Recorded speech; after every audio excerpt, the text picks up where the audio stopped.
Welcome back to BEFM Drama. I'm your host, Ryan Estrada.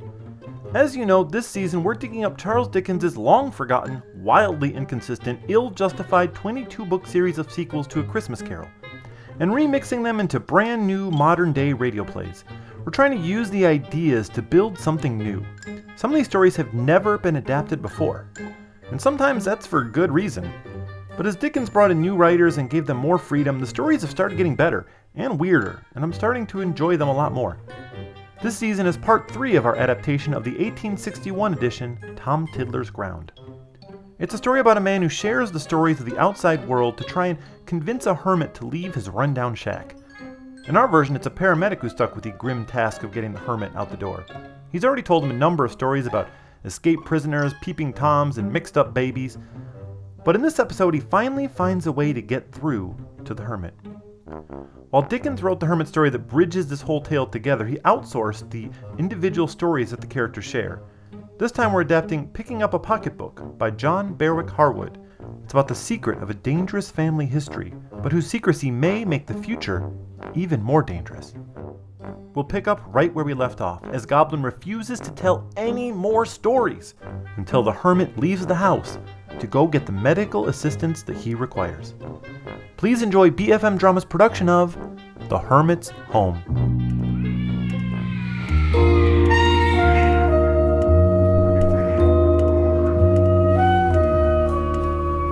I didn't even want to go into work today to begin with, but somehow I got talked into it, and it brought me here, a disgusting hoarder's haven filled with trash, rats, feral cats, mold, bugs, and who knew what else.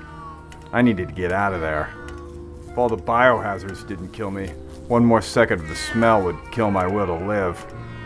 I thought the man was scared and needed my help, but it turns out he was just lonely and was wasting my time to keep him company. But I wasn't going to stand by and watch a patient die while we acted out story time. Tell me another story. No! Oh, come on! Look, I'm done. I'm not buying your act anymore. No. You act like you don't need anyone, you want to be alone, but it's obviously an act. I'm leaving. Don't go! See, you sure are scared of being alone for someone who wants so badly to be alone. Maybe I'm the same way sometimes, but I can admit it. But what I can't do is spend one more second in this disgusting room. Oh, that's hurtful. This room isn't so bad. As much as I want to save your life, what you're doing here isn't living. And if this is what you want, you can enjoy the minutes you have left. But I don't have to stand here and spend my life here. I know your olfactory nerves are melted off by now, but this place smells like a tire fire at the diaper factory. I don't smell anything. It smells like the broken refrigerator that makes Gordon Ramsay not shut down the restaurant, but have the owner arrested. Hey, do you want to hear the story about why I became a hermit? No, I don't care. It all started 40 years ago. I'm not going to stand here and listen to a story you promised never to tell me anyway. There's nothing that would make me want to stand here. It smells like blood, mold, moss, old logs, gasoline, a rusty tire, eggs that have been left out for 10 days straight, a railroad track. Oh, I think what you're smelling is just Mr. Whiskers. He had some gas earlier. I will not sit here and listen to your stories. But it's a really good story. I just need to get out of here. And you don't want me here. I want to go live my life, and you clearly don't. Goodbye. Hey, wait. Wait a second, Lanky. If I go with you,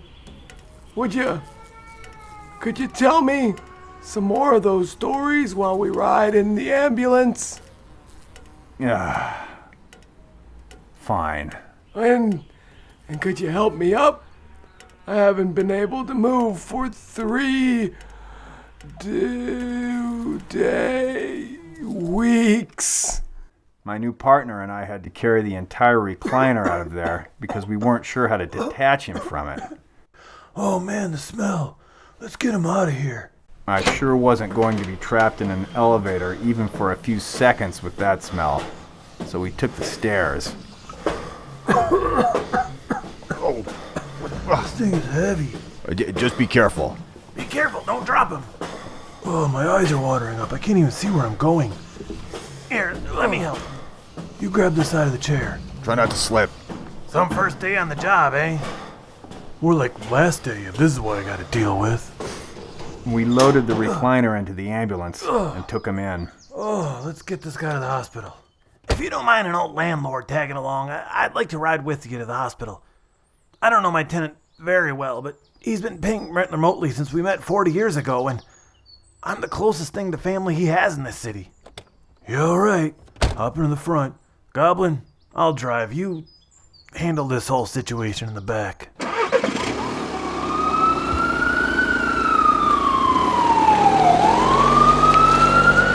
I was glad I only had a week left at the job, because that ambulance would never smell the same again. The story wasn't over yet.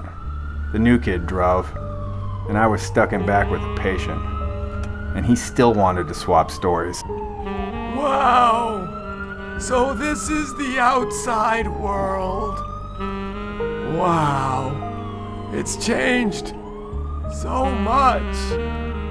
This is the back of an ambulance. There are no windows. It's just the first time that I've been out of my chair in 40 years. You're still in your chair. Hey, what are you getting that oxygen mask out for? I told you I'm feeling fine. This is for me. Yeah, well, it does smell really weird in here. You should take better care of the ambulance. Don't worry, it doesn't bother me. I'm not even going to dignify that with a response. Well, it's time to pay the piper. It's time to do what? To who? You promised me more stories. Look, I'm really hoping to get through this ride while opening my mouth as little as possible. Why don't you take a turn? I knew it! All along, you just wanted my story. I will not tell you, and I will not be asked. I really don't care about your backstory. It all goes back to a family secret from 50 years ago this very day. But you're not going to tell me, right? No! I'm no longer indifferent. When you inevitably decide you have to tell me the story, just know I don't want to hear it. Do you have any other stories? Any stories about overcoming the baggage of family secrets? Your requests are getting more and more specific. I can't just conjure up life experiences on any topic on command. Okay. My family secret harkens back to the day that my father... I do have a story about overcoming the baggage of family secrets. I just meant, in general. Oh, tell me. Tell me that, please. It comes to mind because it's a story of a family so conflicted over whether they did or did not want me to know their secret that it's all they could talk about, even when someone's life was on the line. Oh, I hate people, so I don't understand social cues. However, that feels like it was a dig on me. I'd been called out to one of the most expensive apartment buildings in the city, to the home of one of the richest families in the state. At 99 years old, the patriarch of the family had a heart attack while working. I went into his study and found him collapsed on his dark mahogany desk, making guttural moans with a look of hopeless perplexity on his bloated pink face. His gold-rimmed spectacles floated in the unwanted moisture around his eyes. It sounds gross. Time was of the essence. Every second counted. I tried to revive him as a whole room full of sons, daughters, grandkids, sort of relatives watched. They were all supposedly well-known entrepreneurs, socialites, and celebrities. I didn't know any of them. I only cared about trying to save my patient. As I worked, he suddenly grabbed my collar and whispered something to me. He said, Oh boy. Oh, I really hope you do the voice when you tell me what he said.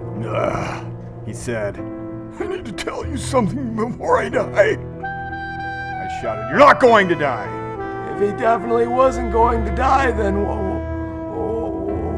why did every second count? Oh, I was pretty sure he was going to die. Then why would you tell him that he wasn't going to die? I can't just tell a patient that. I do everything I can to save a patient's life, but sometimes I just get the feeling they're too far gone, and nothing I can do can save them. Am I going to die? No. Wow, that's a relief. So, everyone in the room was sobbing and crying and panicking. But then this patient, he said, I need to confess my sins. I need to tell someone how I made all my money. And the room went silent. The whole family rushed to the patient and I. One of the men asked me if I could step outside to speak with him about something. I screamed, no way! It was my patient. There was no time. The five of them grabbed me and dragged me out of the office. I screamed, what are you doing? But they asked me to hold on for 1 second and rushed back inside, locking the door behind them. What? That's awfully strange. What was going on? I could hear them inside the room arguing, telling the man that his secret didn't need to outlive him, that he didn't need to ruin his legacy and the family's reputation. I pounded on the door and screamed, hello? The man is in the middle of having a heart attack. Can we discuss this later? I could not care less what this deep, dark secret is. I doubt it would make my top 10, but no one was listening to a word I said. They were busy running a little debate club about what to do with his guilty conscience while their loved one was on the floor. Did he die? No. In the end, I saved him. I'm very good at my job. If I hadn't, I would have made sure they were all arrested for murder. But he lived, kept his secret, and was certainly not going to press charges. He's still kicking, still keeping those secrets. The point is, sometimes our guilty consciences can literally kill us. You're right.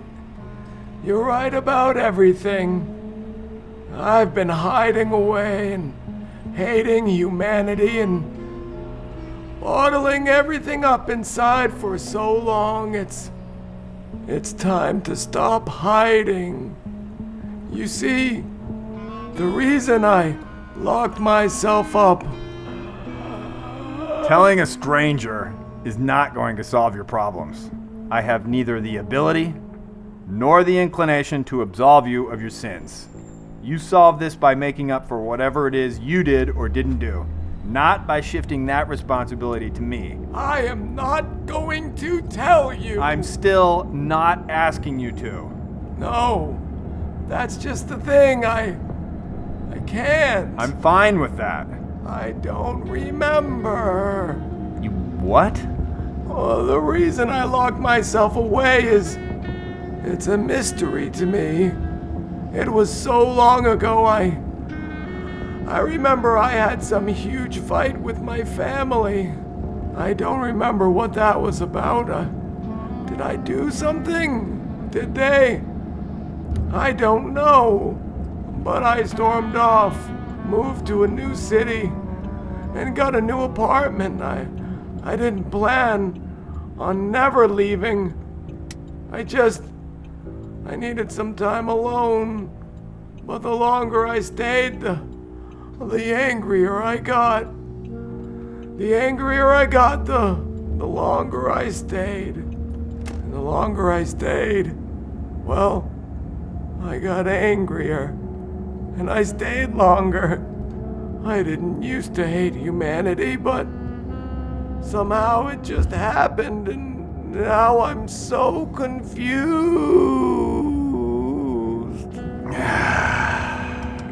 I'll tell you one more story. Oh, good. Good, an ambulance story? No. I'll tell you a story about my own life. Oh, do tell.